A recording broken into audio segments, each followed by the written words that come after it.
our interests. The other consequences of a conflict in Ivory Coast is that it creates huge pressure, one, on our socio-economic fabric as a people. Now, Ivorians cannot move to any country and feel comfortable except in Ghana. And there's a reason. You have a huge Akan, people who live in Ivory Coast, and they are Ivorians. You have Akans who also live in the borders within the part of Ghana, western region, and those areas. So it is always in our interest that at any point in time, we do what we need to do to ensure that there is peace in that country. And that explains why, when they had the problem in Ivory Coast, under President Mills, he took particular interest in it. And I remember at that time, our friends in the MPP tried to entangle the NDC government at that time with the internal problems of Ivory Coast. You remember when Prof. Mills had to say, "Do you fear Assem?" Because he felt that it never made any sense for us to get directly involved in the internal problems of Ivory Coast. The involvement of Ghana and the West African, sub-regional body, that is the ECOWAS, was because if there is conflict in any country within the West African region, that conflict would have tremendous consequences on us. One, it indeed would scare investors from coming. If I'm an investor and I want to invest in Ghana, and Ghana is a neighboring country to Ivory Coast, and there is a problem in Ivory Coast, I may begin to think twice that if there is a problem in Ivory Coast, what is the possibility or the chances of that problem coming to this country? Because we have had instances where conflict in one country indeed gets into another country because they share borders. Notably, you are talking about Liberia and Sierra Leone, and you cannot disentangle some of these issues. So that is my first statement. It should be of cosmic concern to us. But when you look at African leaders, sometimes it is appallingly embarrassing that some African leaders will engage in some of this, with all due respect, silliness.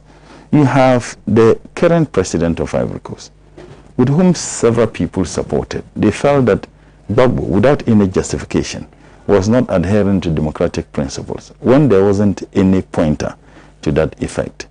Now, mind you, we cannot also discuss this without looking at how Gbagbo came. Gbagbo was virtually a leader of a political party that was a non-entity or unknown political party in Ivory Coast.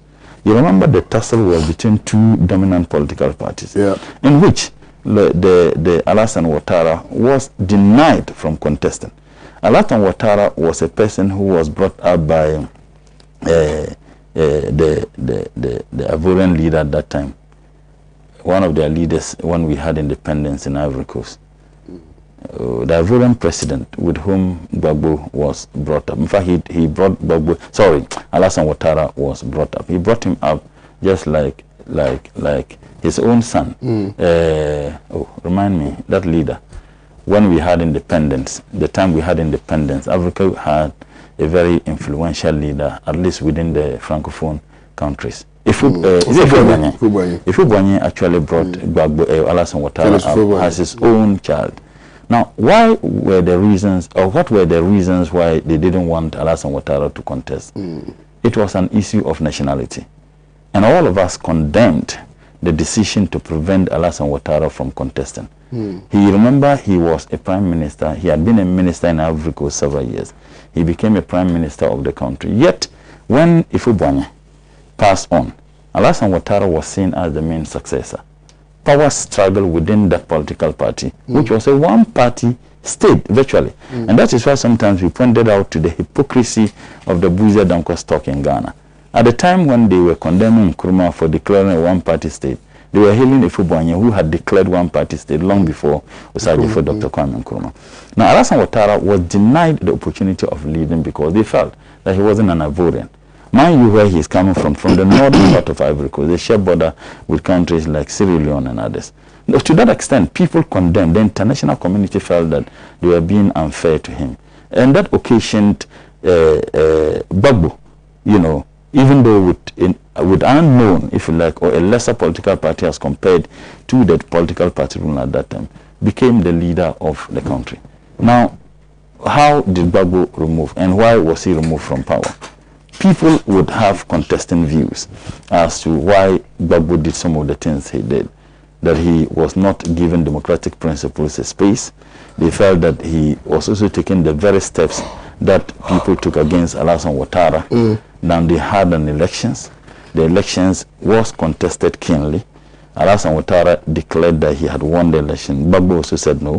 We needed to go to the Constitutional Court. You remember? Recount. And I think that some recounting was done. Alassane Ouattara declared, Gbagbo declared that he had won the elections. The French government, through the gendarmerie of the security in Ivory Coast, the French government took a particular and direct interest and was involved in getting Gbagbo out of office. Now they had their own son, who had ruled the country for 2 terms, circumvented the democratic principles of the country, and amended the constitution of Ivory Coast such that he could run again.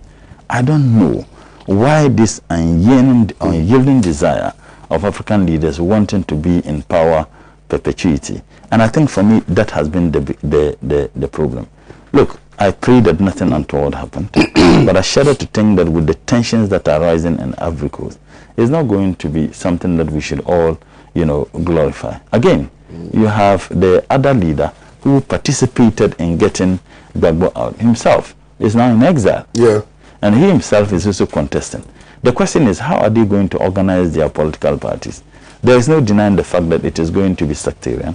There is no denying the fact that it is going to be shrouded with a lot of ethnic and tribal sentiments, mind you, considering the fact that they all, where they each are coming from, they have, a sway in terms of influence among their tribesmen or their ethnic groups. And for me, that is extremely worrying. What prevented Alassane Ouattara from saying that 2 terms are enough? Do you know the age of Alassane Ouattara? The man is very old. I think that he should be getting to 80 or more now. Now, yet he still wants to rule the country. Is he the most intelligent person and the best person suited to rule the country?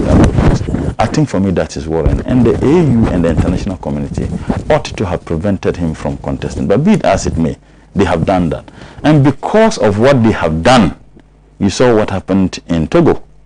They also amended the constitution, wanting to do what? To run again. You've seen what has happened. Just yesterday, I was watching CNN, and in Guinea, similar thing has happened. I'm particularly concerned in Guinea because they are my in-laws. My wife is actually from Guinea, yes. So I am particularly concerned. I have been to that country. Yes, I have been to that country a couple of times, and it's just appalling with the kind of leadership and the resources they have. The resources Guinea has, few African countries have same resources. They have a lot of gold, they have a lot of books, and they have a lot of diamonds.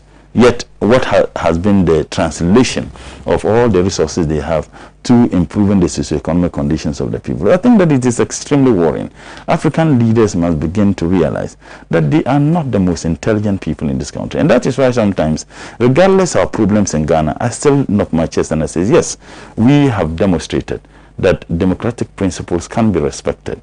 And therefore, no leader in this country, in I believe in the foreseeable future, will dare attempt to want to amend the constitution to run again a 3rd term. It has become a norm that every leader knows that at least you serve 2 full terms, and that is enough, even if you still have, a desire to rule. I think that it also boils down to the development plans that we have in Africa, and it is not just only a Ghanaian problem. And that is why some have argued that if we have a specific and concrete comprehensive development plan such that every political party manifesto will be tailored towards what has been captured in the development plan, for me it also reduces some of this, because all these leaders who unjustifiably are struggling to run for 3rd term, they use, we have something that we haven't accomplished and we think that we need to accomplish, as if they are the most intelligent people. Democratic principles can operate, but constitutionalism may not operate. Absolutely, and that is the problem. And I think that, look, that is why I'm worried that when the National Development Planning Commission indeed did their, President Mahama indeed taxed them. They did a comprehensive work, 40-year development plan. I happen to have participated in some of the meetings representing my minister when he was not available. And even after they finished the work, I remember when President Nana Addo won the election, sometime 2017, Dr. Nimoy Thompson and the leadership of the Development Planning Commission presented the National Development Plan to His Excellency President Nana Addo, the West, he said it was one of the most comprehensive national development plan he has ever seen. Praised them. After they left, what happened? I believe he threw it somewhere in a dustbin at the Flagstaff House. I think that we need to begin looking at constitutional amendment, forcing political parties to adhere to what is being captured in such national development plans. Once we begin to do that, leaders may not think that they have a miracle to perform. If you couldn't perform that miracle for 2 terms, what's the guarantee that you can perform the miracle for another term? You have that case in Togo, you have that case in Ivory Coast, you have a similar case in Guinea. The saddest aspect is that the French government is behind all this. Absolutely. Because if the French government yes, so they do not care. They need puppet leaders. They do not care if the people are killing each other, as long as the monies, the resources, they have access to the minerals and the natural resources of those countries, just to improve the living conditions of the French people. And that for me is acceptable. Thank you, Kwame. Well, if you're just joining, you're watching the News Rival segment here on Pan-African Television with me, Kwame Owusu Danso. So let me remind you again that the WhatsApp number is 026-084-6539. And you're also streaming live on Facebook, so you can share the Facebook feed so that your friends and your colleagues and the comrades can get the opportunity to equally watch and share with us what their thoughts are on the show. Doc, let's hear from you, sir. Yeah, thanks again for the opportunity to be here, and greetings to my people of Anya Sotom, and then your many listeners and viewers across the world. I'm always happy when I see comments from your Facebook from other countries. We're very happy about that. With regards to exiled president coming back, I see it as unfortunate in the first place, considering what's happening in Cote d'Ivoire. And I think that our succession plans is a problem in Africa. And our succession plans with regards to government, with regards to many companies even, is a problem. And the only thing I can plead with or beg is that any governmental party or any organization should always look out for a very good or robust succession plan. If you don't plan your exit very well, or if you don't plan who succeeds you very well, sometimes it can lead to total disbandment of all progressive agendas you had, or all productive things that you had done during your entire administration. Right. So I'll plead, any good company out there or any good government out there, as much as you're working hard, it's important that you put in measures so that your succession goes well and you don't truncate the progress that you're making. So although it's a Cote d'Ivoire story, I think in the likes of Ghana as we are now, considering most of the wonderful programs that our current administration is doing, it's important that as we decide on December 7th, that we also look at that. And I have said in countless times that in crisis, it's best to continue with the good management you have than to change it. And in that sense, I'm drawing it to our Ghanaian experience that considering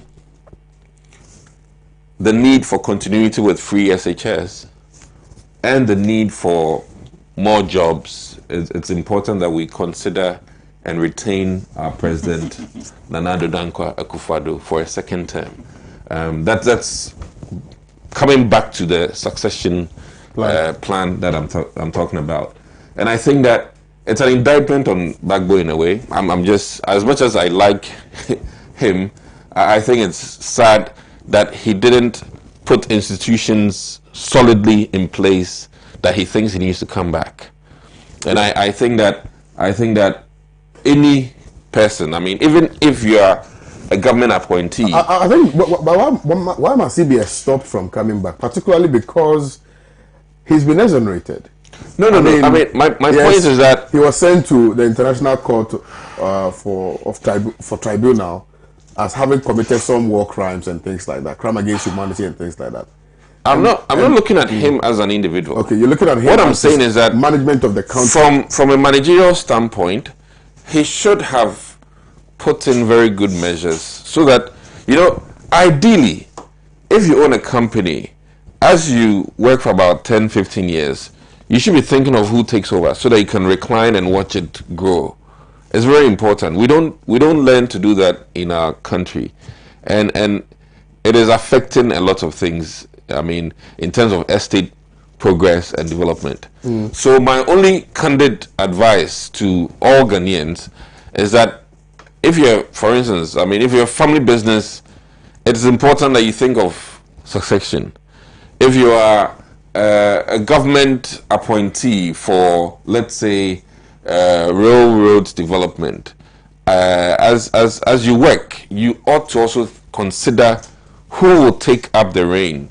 I was happy to visit, the communication outfit we have in the country, and I was like, okay, things are working out far better, and it's important that we think of, okay, who's the next communication minister? It's very important, so that whatever works are being prosecuted will be prosecuted efficiently after whoever goes. We need to move away from always depending on one individual to rather making a system work, so that invariably, as much as America has Donald Trump, the country is still running, because there are services that the government does that are still robust, that regardless of who is in power, things will run. And I think, and I'm praying that we change I think our mentality. We must also center our conversation around that which was put forth by Comrade.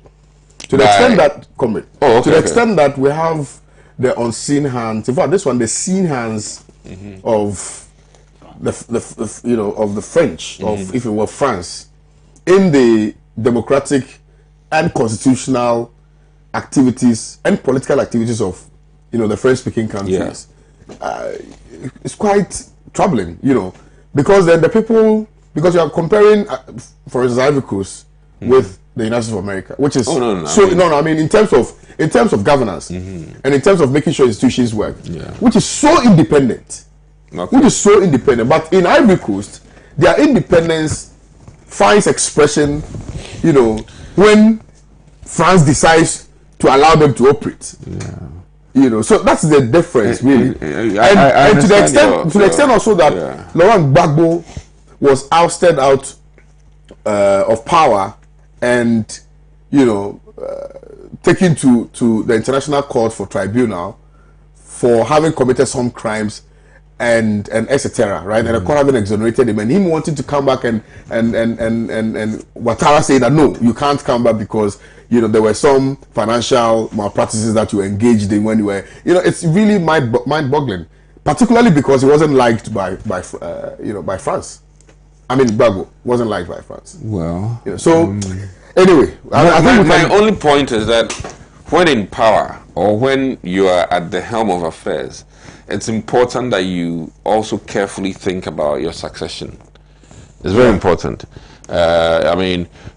If you don't think about it and plan carefully, it can lead to a truncation of your good works, and in that sense, I think all parties or all people in any organization should carefully, be thinking. For instance, I won't mince words.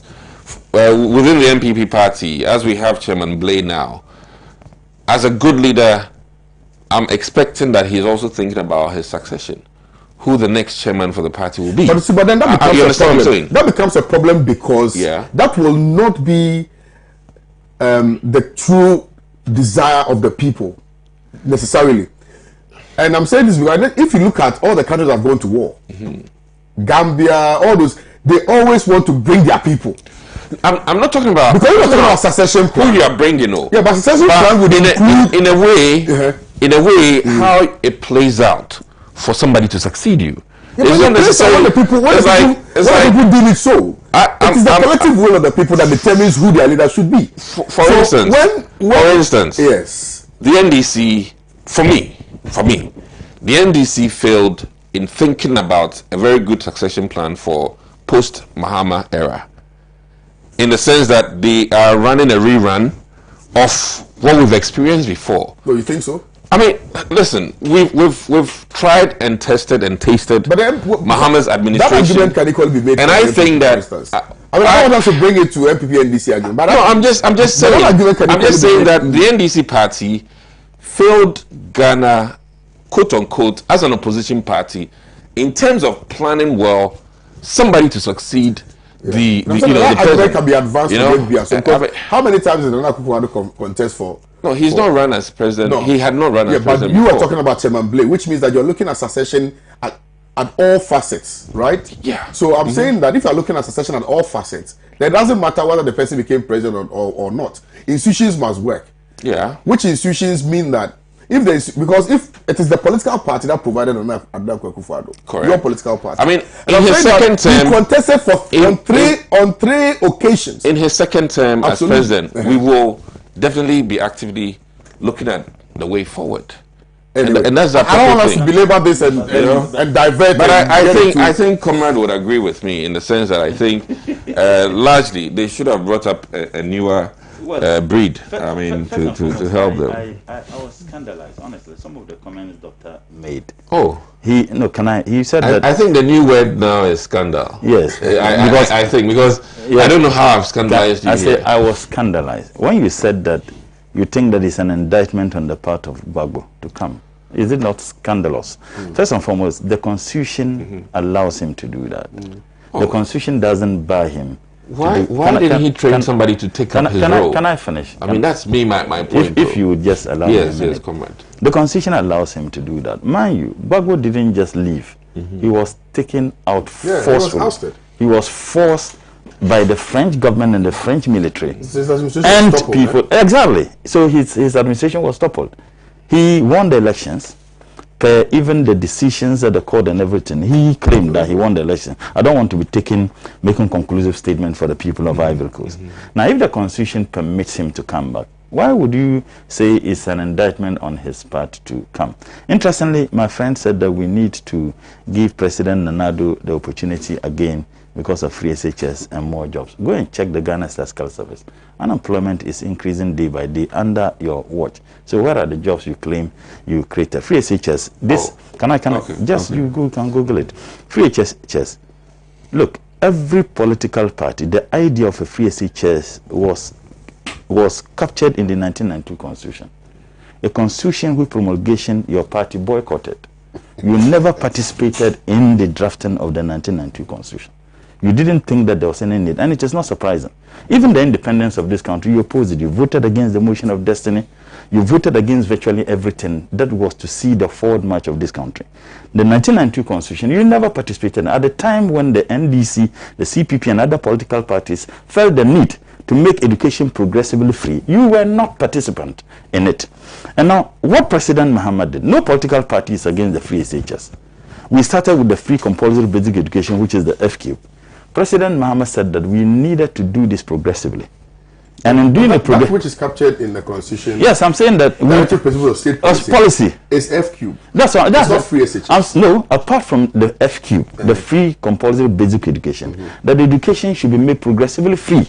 Go and check Article 25, because 1G of the, I think Article 25, and that was the principle when we're in student. That's 35. Yes, 25. That was the principle of state policy. I'm saying that go and check. I think there's somewhere Article 25. In fact, the principle that we, when we're student leaders in this country, that we stood on and said education is supposed to be progressively free. Then government will come and say that on conditions that government can afford.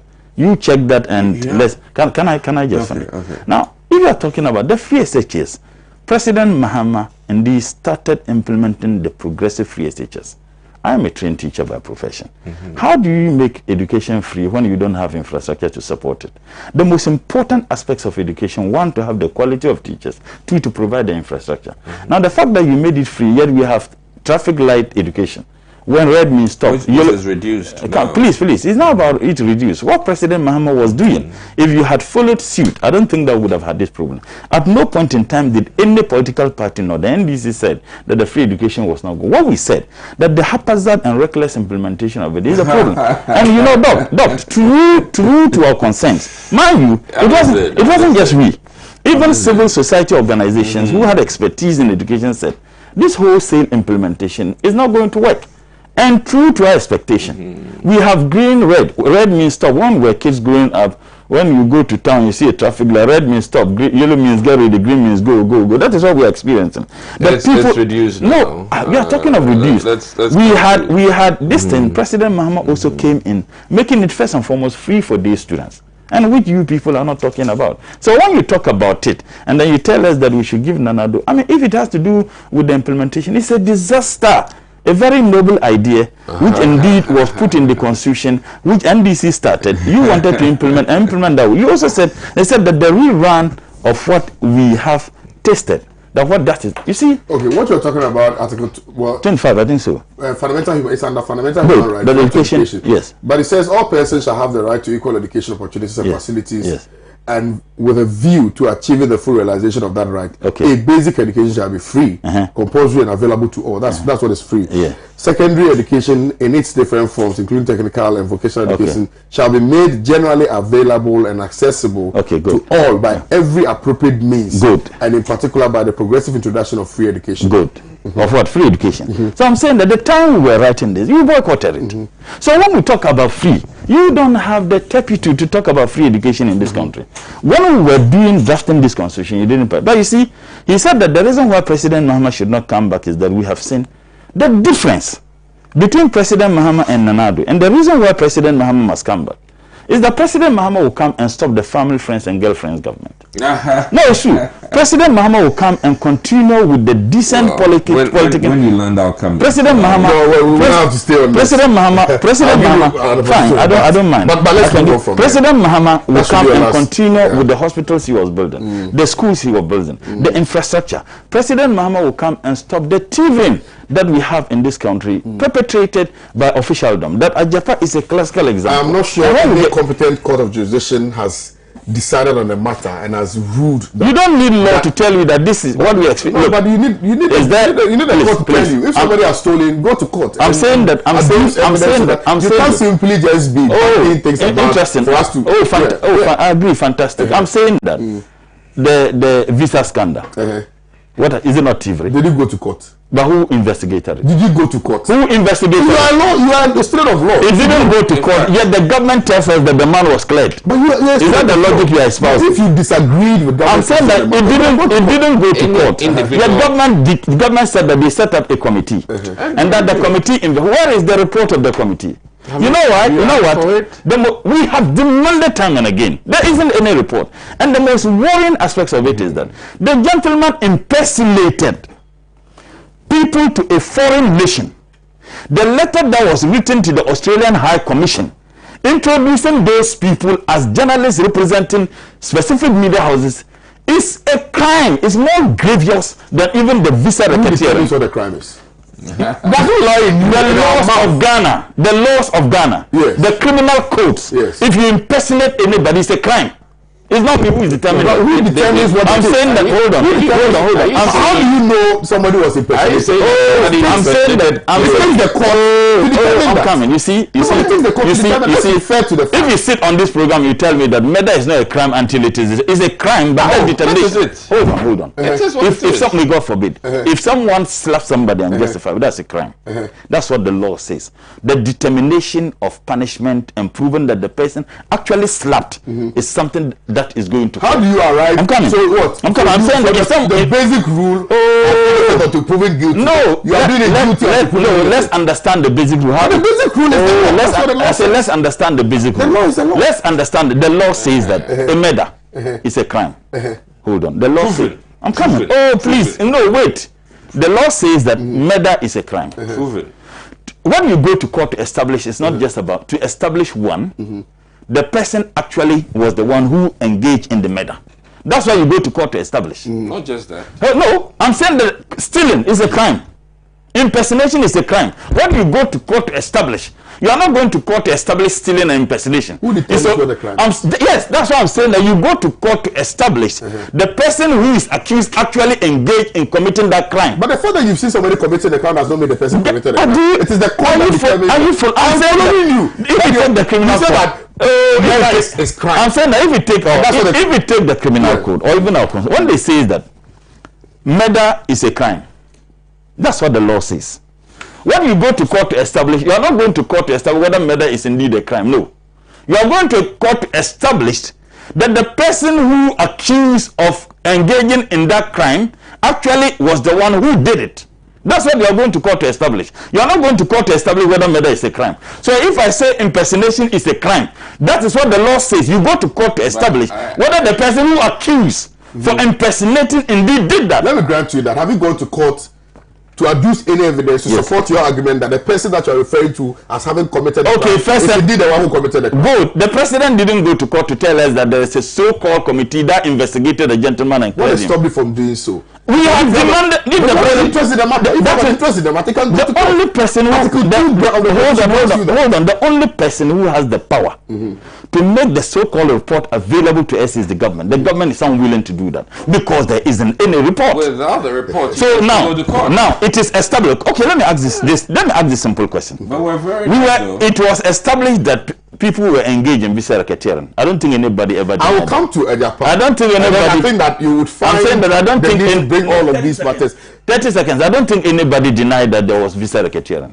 I don't think anybody denied that a letter was written to the Australian High Commission introducing those individuals as people representing media houses. I don't think there's any those letters. That letter was written by the Deputy Minister of Youth and Sports. How did you arrive at that conclusion? I have served as a Deputy Minister. The only person who can authorize a letter written personally or authorize a letter to be sent to any high commission or embassy for the acquisition of visas should be the minister or the deputy minister. The minister wrote a memo to the Flagstaff House accusing his deputy for engaging inside. And you're asking me who wrote that. How do you authenticate that? But the memo to the Flagstaff is not in denial. But maybe somebody just simply went and took the letterhead of the entire letter. The people went to Australia for at the BS of the ministry. Tell me if they declared that the gentleman didn't do that. So who did it? Can I come in? Briefly, we need to move on. We need to move on. Honorable comrade. I prefer comrade. Comrade, sorry.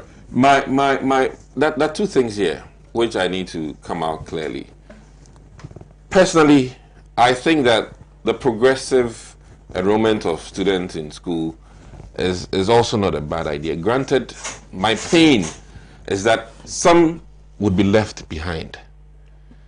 With Nana Addo Dankwa's policy, 1.7 million plus people have partaken. That's not true. It's been proven to be a false. How many people sat in for the exams this year? Please. Juxtapose that with the number you are brandishing. Yes. You know, it's unfortunate that sometimes we want to play with numbers. It's not numbers.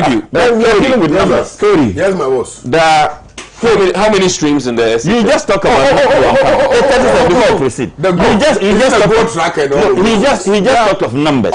Now, when I talk about numbers, you are playing with numbers. The number of people who are sitting for these exams against 2016 when we didn't have free SHS. Absolutely. Hold on. That's why we are just. So, but you let me make this. I want to help. So shall we ignore second year students? I want to provide information. Who are having free SHS? In all fairness. And first year students. No, that's not what you see. That's what No, I'm not going to make. I'm just going to help him. No, he doesn't need I beg to differ. I mean, I think that let me just state clearly here that this program has been running for 3 years. Absolutely. And in total, we can't look in isolation, just those who are writing exams, and minus those who have been enrolled in the program. So it's all about statistics. You may choose. I mean, to say that the glass is half empty or half full. No, I'm not sure. That is your prerogative. But as I sit here, per what I know naturally and in my understanding of the mass of it, people have been enrolled in the program. More. Some are writing the exams now. I cannot just talk about those sitting exams and ignore the others who have been enrolled. Okay, so the but it is up to them to decide that they will only look at those who are writing the exam. But that is fine. Now, my key point here is that for me, I think no child should be left behind. Absolutely. We all agree. This progressive idea would have left some people behind. No. And I would always say this, that, listen, when you are 14 years and you start free SHS, and you have a colleague who hasn't started for 3 years, and then you wait till the nicer infrastructure, that 3-year gap, that young boy may get into. Do you know my difficulty with this? You understand? Do you know my difficulty with this? If I can finish. You're going to finish. I listened to your manifesto launch. Correct. And I was very, very surprised and very disappointed in your party, because if you read your manifesto, there's absolutely nothing in there in terms of education, in terms of sustainability and corruption. Because if you look at, no, I don't mean about corruption. If you look at education, you only said that we promised free SHS, we have implemented, and that's it. How you're going to sustain that is not there. No, hold on. How you're going to sustain that is not there. It's not there. Particularly when it has been admitted by your government that in terms of infrastructure, we are in deficit.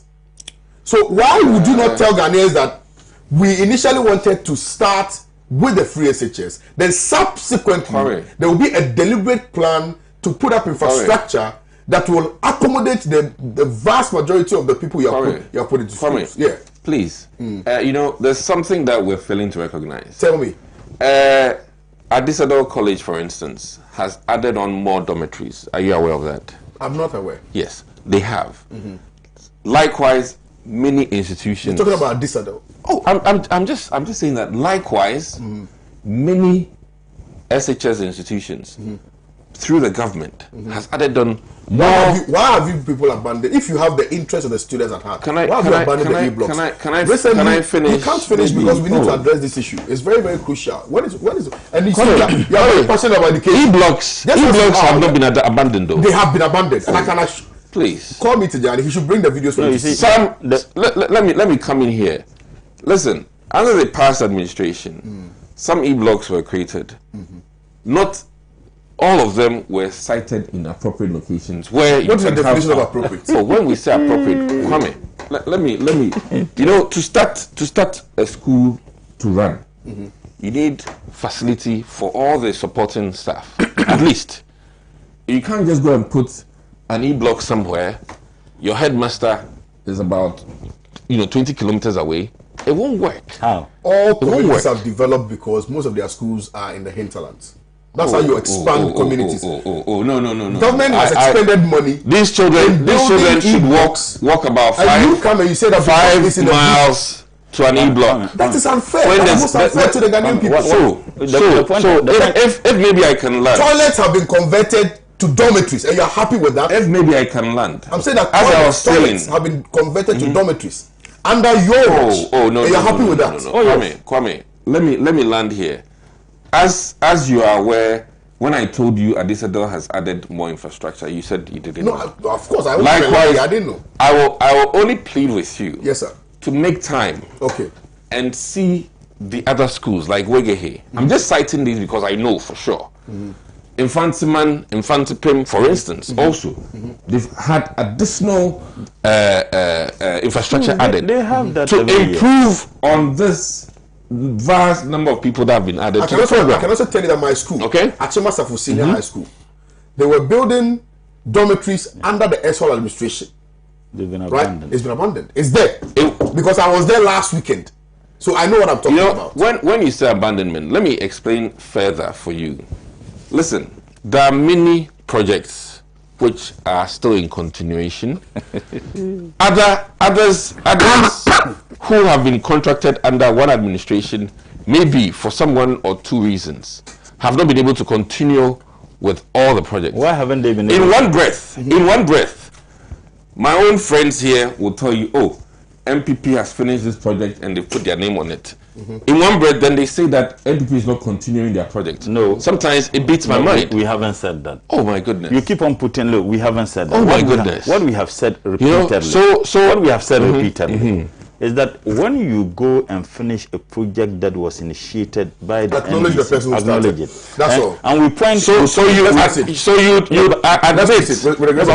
been some continuation. He misrepresented me.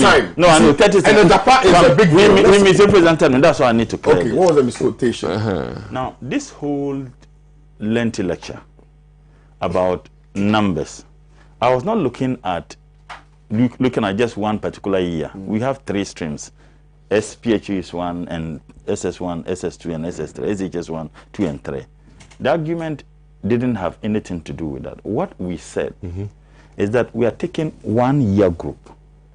When you made the admission, the numbers you claim you admitted, which was brandished out there, the total number of students who sat for the SHS final, who are writing out, the numbers. it is lower than 2016.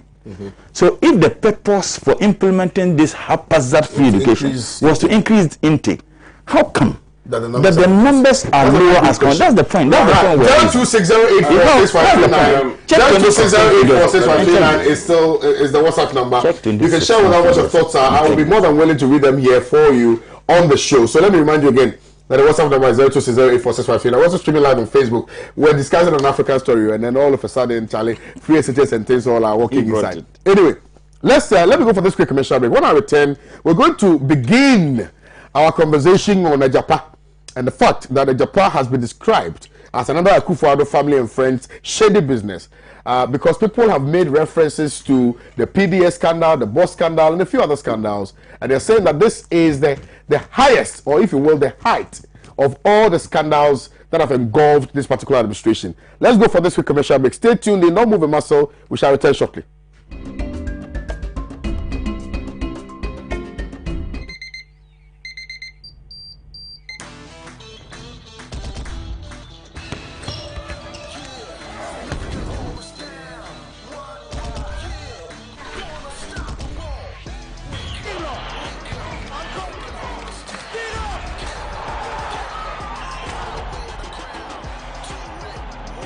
Breakfast good day, every day. Nestle, good food, good life. This advertisement has been vetted and approved by the FDA.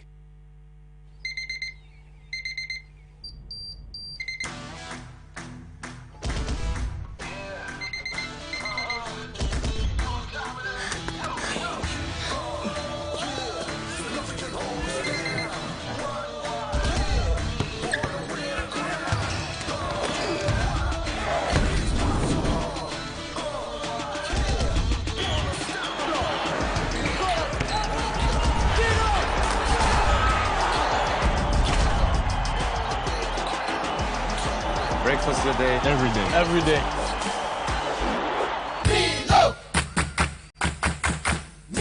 Nestle, good food, good life. This advertisement has been vetted and approved by the FDA.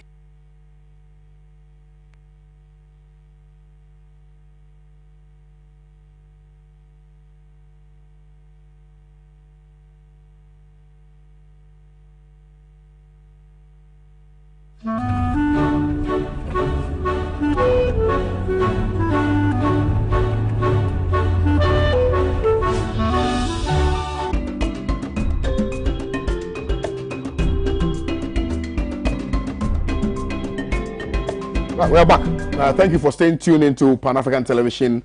This is the news review segment here on your #1 station. So, before the break, there was a conversation about free SHS. And I was of the opinion that if we wanted to implement free SHS, we should have looked at it from all angles. The fact that we're in deficit, you know, if you will, in respect of infrastructure, in respect of the fact that we do not have a lot of classroom blocks and things like that. We spoke about e-blocks, and we spoke about the fact that some of the e-blocks have been abandoned. So doctors sought to explain why. But I think it's imperative that going into an election, we must look at some of the things that this government has done, which is really very detrimental in our estimation to the development agenda that we're looking for. What is video of an e-block being abandoned? I shall return shortly. Watch. One e-block. Blocks.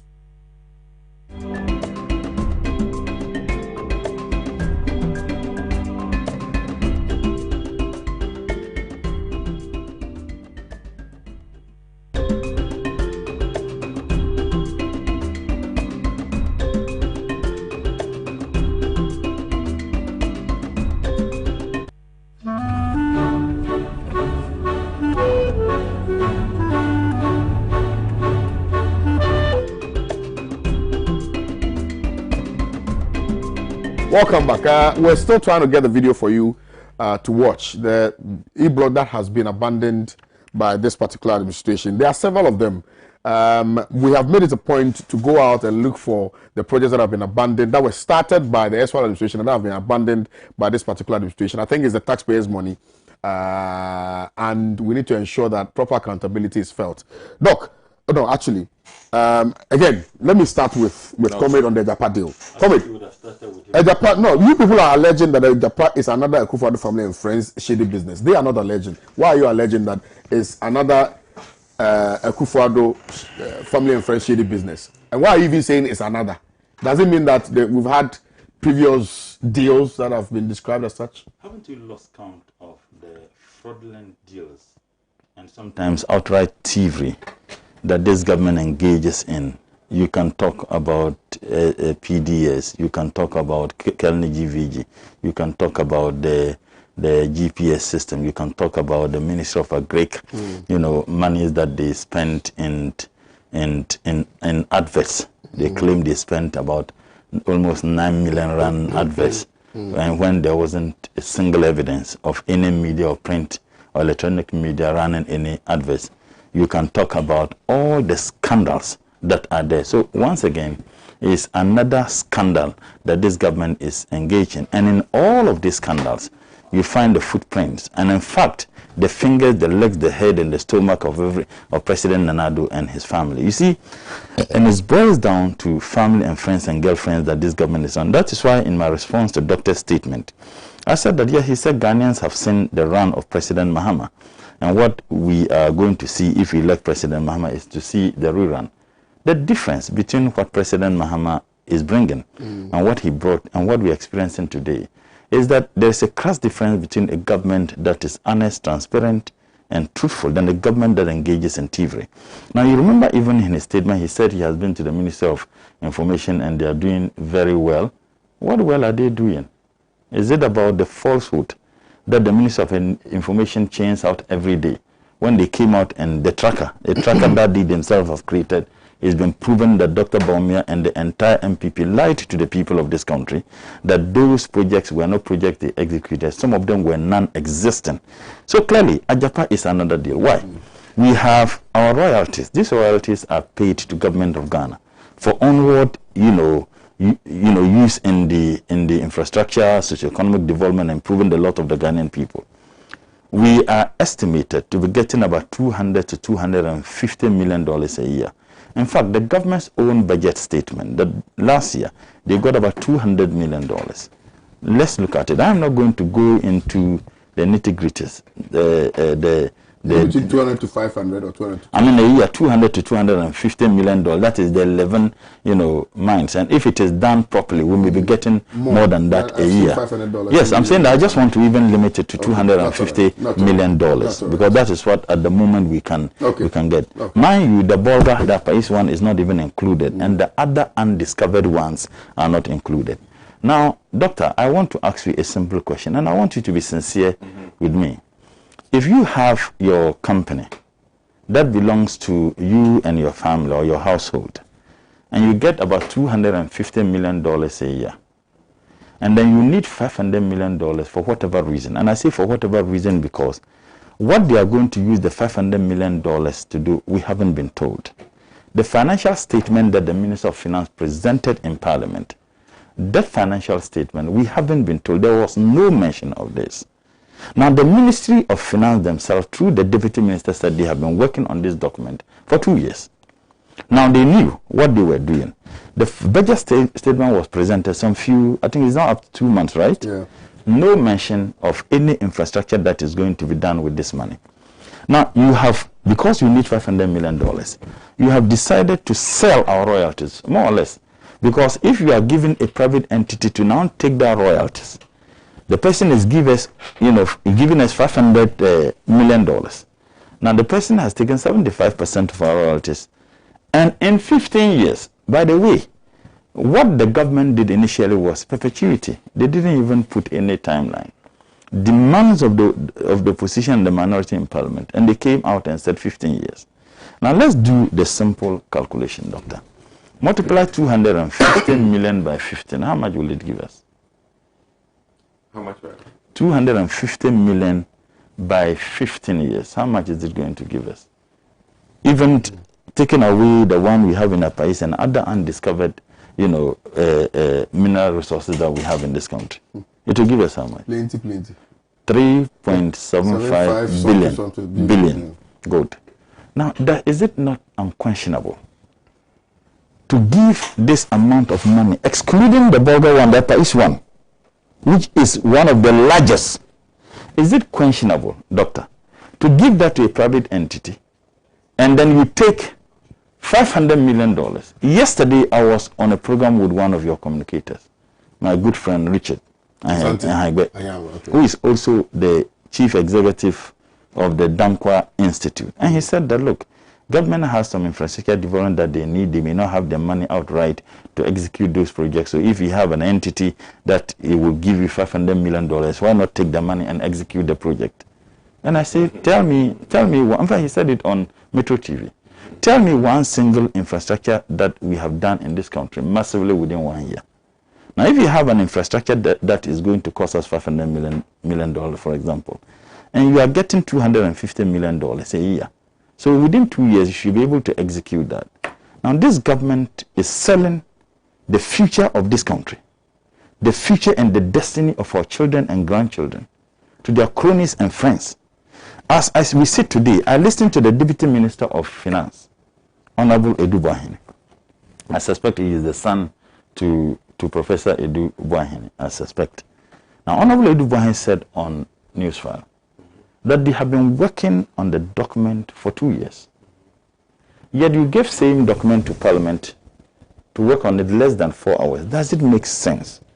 Then where lies the oversight responsibility and scrutiny of Parliament? The minority raised concern that, look, you can't give us a document less than 4 years. I listened to some journalists who have argued that, yes, that has been the practice in Parliament. The argument the minority makes is that this is not a standard agreement.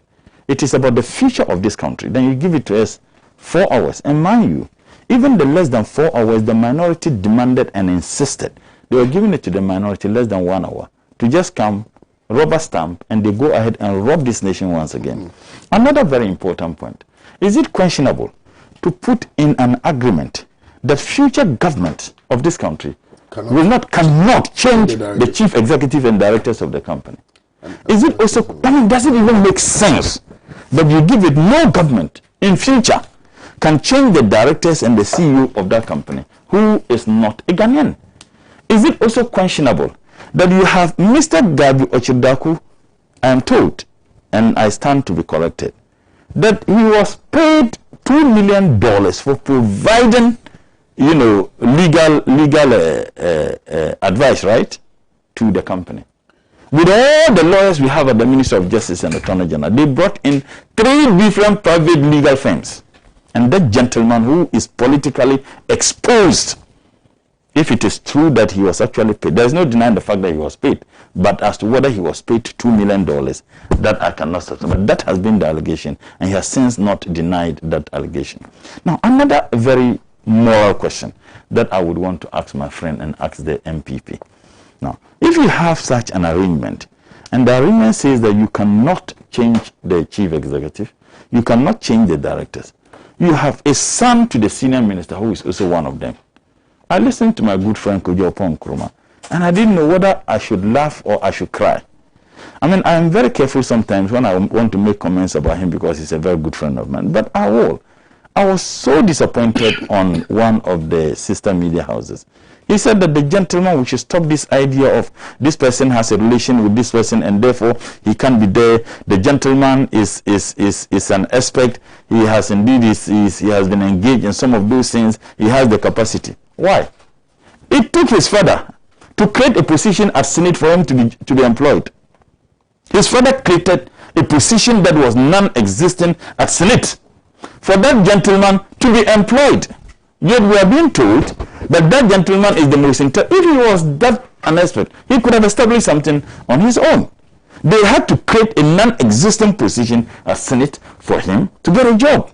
So look, it's a moral question, and that is the more reason why the people of this country should not make a mistake and give this president the mandate. And when I hear my good friends in the MPP say 4 more for Nana, I just laugh.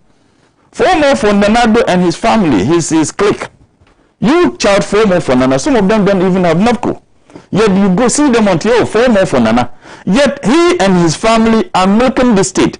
This is a clear-cut robbery. And I have said that yes, sometimes I am tempted to agree with President Kufuor when he said that corruption didn't start under him, it started from Adam. It's true. But he said that it was a public pronouncement that he made. But I'm tempted to agree with him because of what we're experiencing today. The difference between President Kufuor's administration, President Rawlings's administration, President Mills's administration, President Mohammed's administration, and in fact, all the successive leaders, including the military dictators that we have had in this country, the difference between they on one hand and President Nanado is that President Nanado has perfected corruption. There is no any corrupt deal that cannot be traced to his family. There is no any corrupt deal. There is no any corrupt deal that cannot be traced. It's true. I mean, it's all these comments you're making, but I'll let you. Why? Is Gabi Ochibdaku not his family? Was he not paid? Is it questionable that the Minister of Energy and a Minister of Justice, which is supposed to be the legal advisory, if you like, board of the ministry, was there? They engaged Gabi and paid him millions of dollars. Does it even make sense? You know, the galling aspects of it is that the Ministry of the official communication between the Minister of Justice and the Minister of Finance. The Minister of Finance was working for this document and they drew the attention of the Minister of Justice more than 1 year. More than 1 year. I mean, it's shocking. More than 1 year, they were working on this document that the Minister of Justice didn't know that there was anything like that happening. My understanding, I haven't served as a deputy minister before. Before any government get into any contractual agreement and obligation for and on behalf of the people of this country, from the beginning of the negotiations and discussions, the Minister of Justice and Attorney General will be involved. Because you are talking about legal implication. You are talking about the natural resources of this country, that you did that at the blind side of the Minister of Justice and Attorney General more than a year. I mean, is it questionable that any government would engage in such outright thievery? And I'm saying that it's worrying. The PDS scandal is not of much gravity than what we're experiencing today.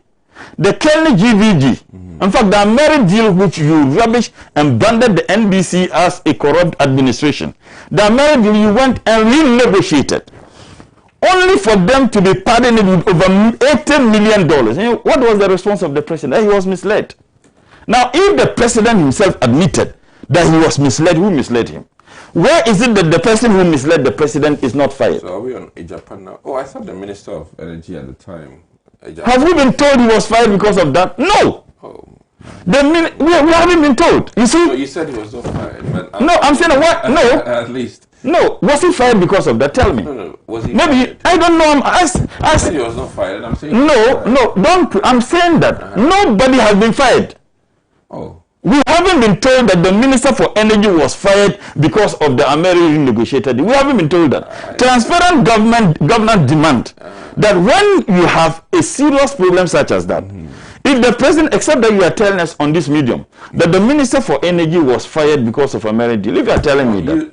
Your initial claim was that nobody was fired. But who was fired? I'm telling you that for my was he fired because of this? It happened really just in the space. It doesn't matter. Domain. No, it doesn't matter. The Minister for Energy. Yeah. Was he fired because was Ajapo fired because of America? Per at least the little I know that he was fired because of America. It was very related to the misleading. Let him land. I'll come to you. Okay. First and foremost, the letter was not written by him. It was written by Asante Bedut. Is that a problem? Now, if you are telling me, if the president claimed he was misled, and the letter that occasioned the misleading of the president was not written by the Minister for Energy, now you are telling us that the Minister for Energy was fired because of America. If you want us to take it down. Oh, you said nobody was fired. Nobody was fired, and I still stand on that. In the matter of America, who was fired? Okay.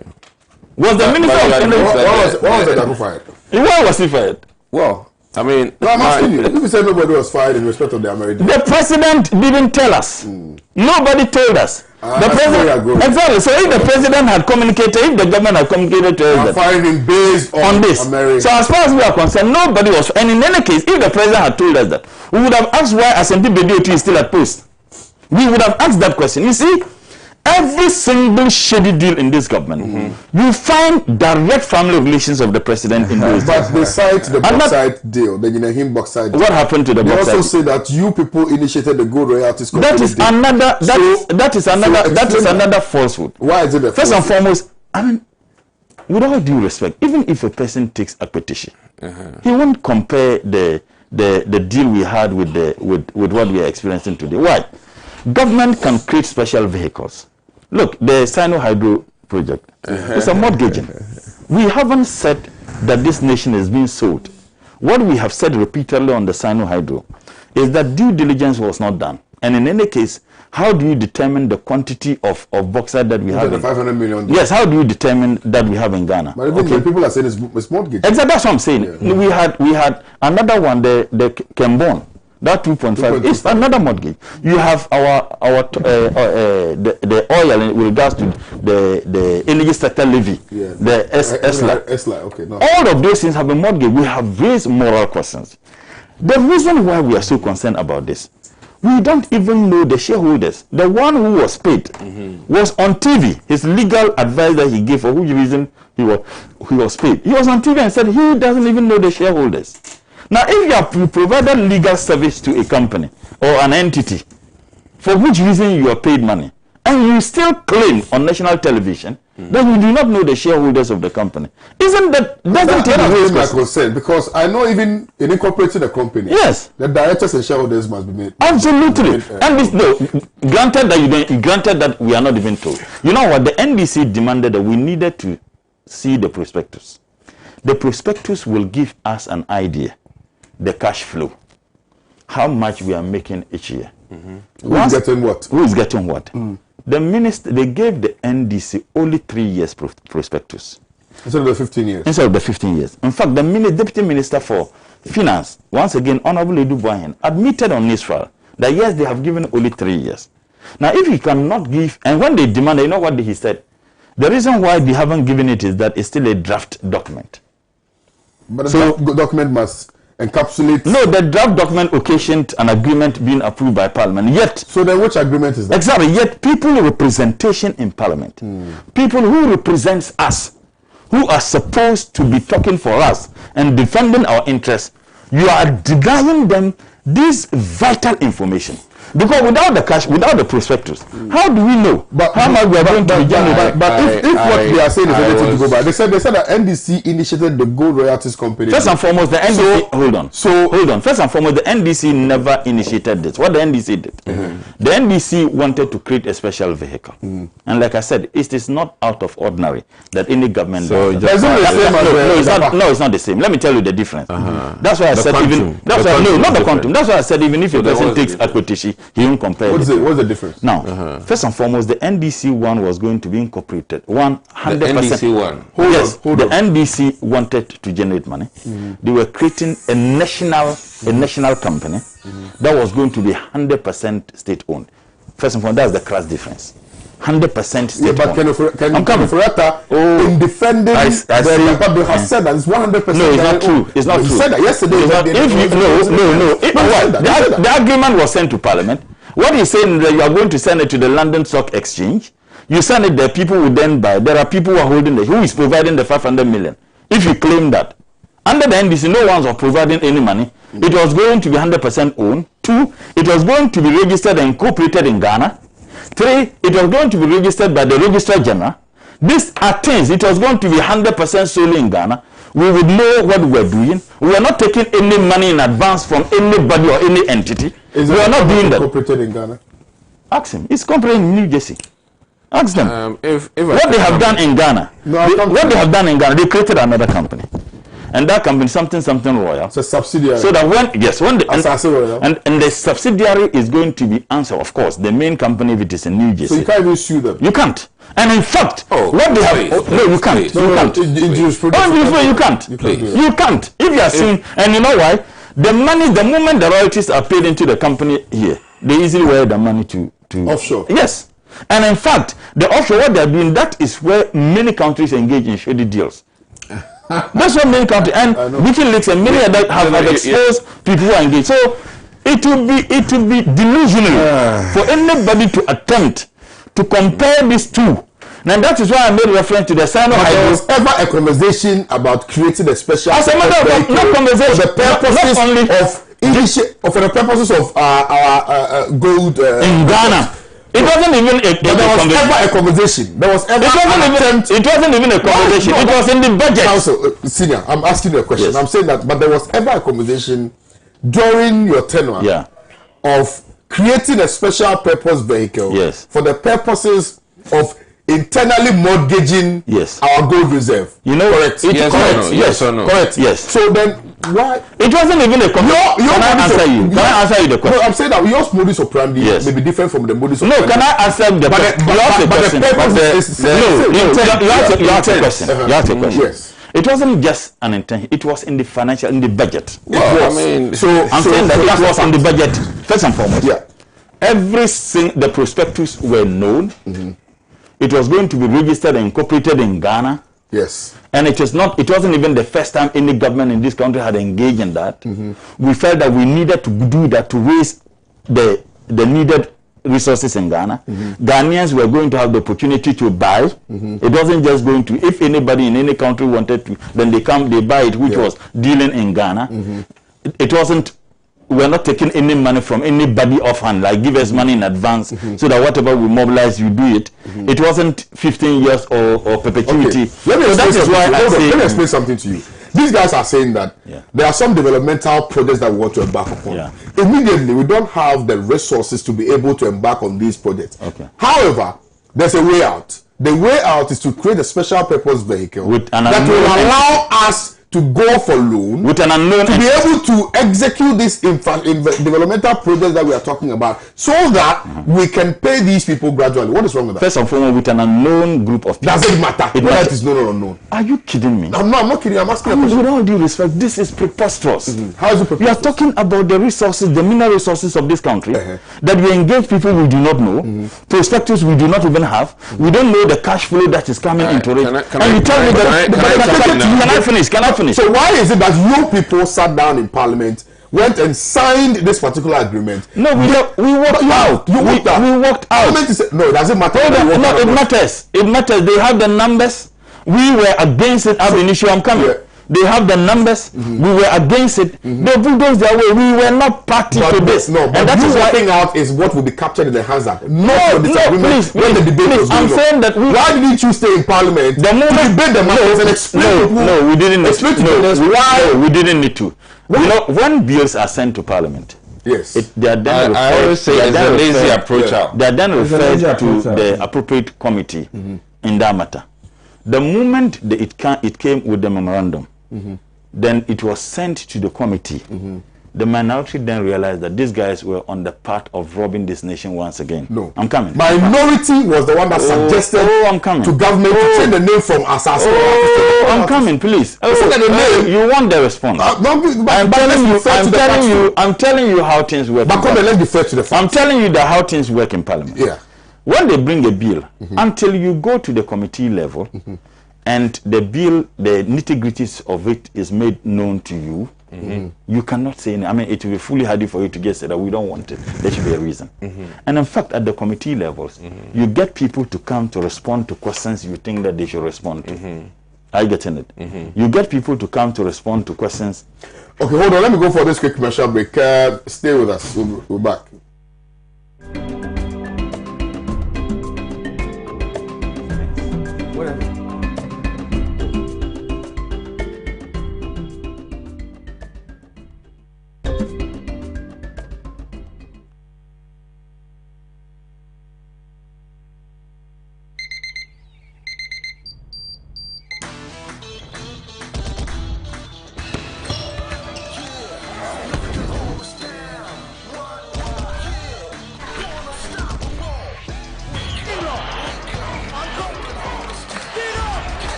Breakfast today, every day.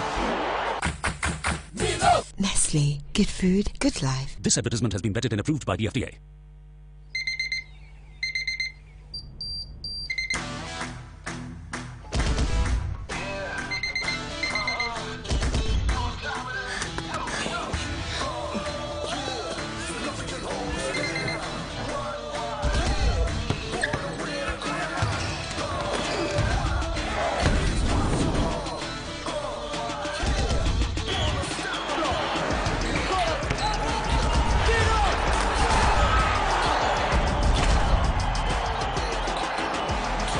Breakfast of the day, every day. Every day.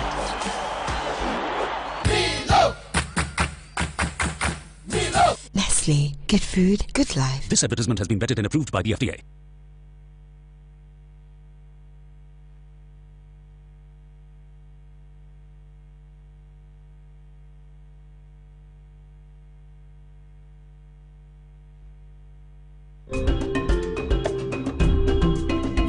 Right, so we're back. Thank you very much for staying tuned in. Doc, let's hear from you on this issue. Yeah, so Kwame, clearly, I think you even said it all. The vehicles for prosecuting this agenda, which is to put at stake our royalties for getting loans. One person wants it in a different way, another person wants it in another way. Now, I've thought hard about this.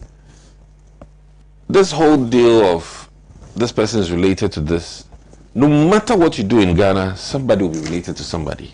So it's unfortunate that the NDC always will want to project that, any Akufu is necessarily, related to Danado or any Oforiata. It's like going to Volta and saying all Maolis are, related. It's unfortunate. And I think that it's time that the NDC stops doing this thing. That any name they see as Oforiata necessarily is from, finance ministers, Is it just genetics. So I'll plead with you. I think NDC should stop this. Now, I've always said that them walking out is always wrong for democracy. They should stay in parliament and argue out why they do not like something. And let us be convinced in parliament that, listen, for this deal, these are the key things that we don't want. But when you walk out, it's a lazy approach. And then you go and sit on radio and stuff. That is lazy. Be in parliament, state your things clearly for all Ghanaians to agree, and then allow the opposition or the other party to come out and say that, listen, XYZ, as you're saying, is not right. It is so. Don't go out of parliament and go and talk whilst your work is supposed to be in parliament. That's my only thing that I don't like about the NDC in terms of all of their walkouts. I'm assuming that the financial committee was fully aware of all these dealings, and I was expecting that at least he should have briefed, quote unquote, his party. If that was not done, that is not my fault. But I'll beg the NDC, all the opposition party, do Ghana a service, stay in parliament when there's an issue, argue it out. If it takes 2 days to argue it out, let it be on record. Things you say out of court can be all kinds of things. But when you have sworn in parliament to do Ghana's bidding, what you say there will be a testament to be used against you several years. And be it as it may, if your arguments hold in 5 years, that all the things you said were right, we can come back to the Hamza and say that, you know what? The NDC was right about this. But who can you have sold our resources? Oh, no. It still is an argument, and it will be a testament for you. A plus for you. But which time our resources would have gone? My point here is that those friends argue out in parliament. Don't come out and argue. Things that are admissible in court, there's a reason for that.